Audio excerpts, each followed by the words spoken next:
Worms, grease, manure, and plates. These are 4 unexpected tools in the fight against climate change. And it all has to do with what we eat and what goes to waste.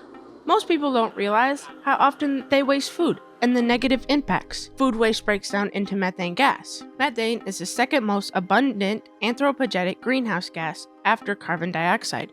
Wasting food has an impact on the environment as well, as more water and resources are used for agriculture than necessary. Sean Barton is the operations supervisor for Michigan State University's composting program. It goes to the landfill and then anaerobically degrades and creates methane gas.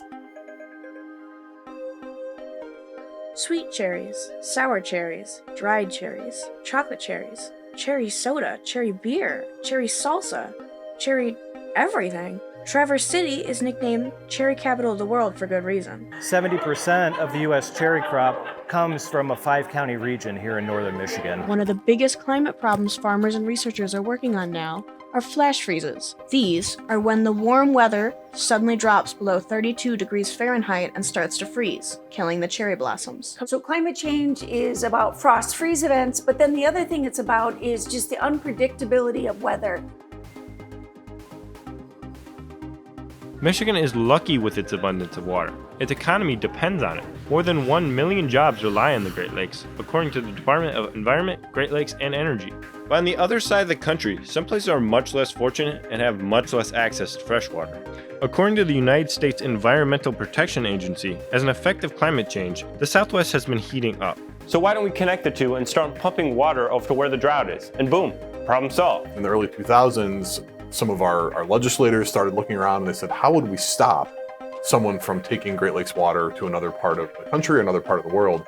And that started these negotiations to develop something called the Great Lakes Compact. The Asian carp are on the move. These fish came from the Mississippi River and were found traveling north towards the Great Lakes via the Illinois River. The carp are an invasive species with no natural predators. In the Illinois River, they've already replaced 95% of the fish biomass according to the National Wildlife Foundation. As of June 2010, they have been found in Lake Calumet, just 7 miles from Lake Michigan. So why are the fish moving into these areas? The Asian carp was introduced by other species' natural resources, and they thrive in warmer waters due to better fitting their species. Online shopping has boomed in popularity over the past 30 years, but it's not the shopping that's the problem. It's all of the extra packaging we get with it. It usually comes in like a box and another box, like something wrapped up in it. And sometimes it's not necessary, like 4 boxes for 1 pair of shoes. A survey from Pew Research Center found that nearly 80% of Americans shop online. With all this shopping, packaging waste from materials such as cardboard, plastics, and styrofoam have become harder to recycle. When the waste go to the houses, it's a little more challenge because you need to have all those communities now collecting those materials.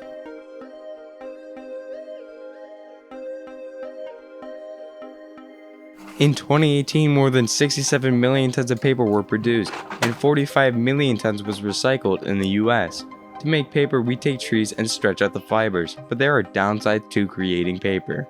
And Nick Ansetil is an associate professor in environmental and civil engineering at Michigan State University. So paper is good in terms that it comes from a tree, but making paper is actually pretty bad for the environment in terms of like the chemicals that are emitted during the production of paper. When paper is produced, hazardous gases such as methane and CO2 are put into the air. The more paper that we make, the more trees that are cut down.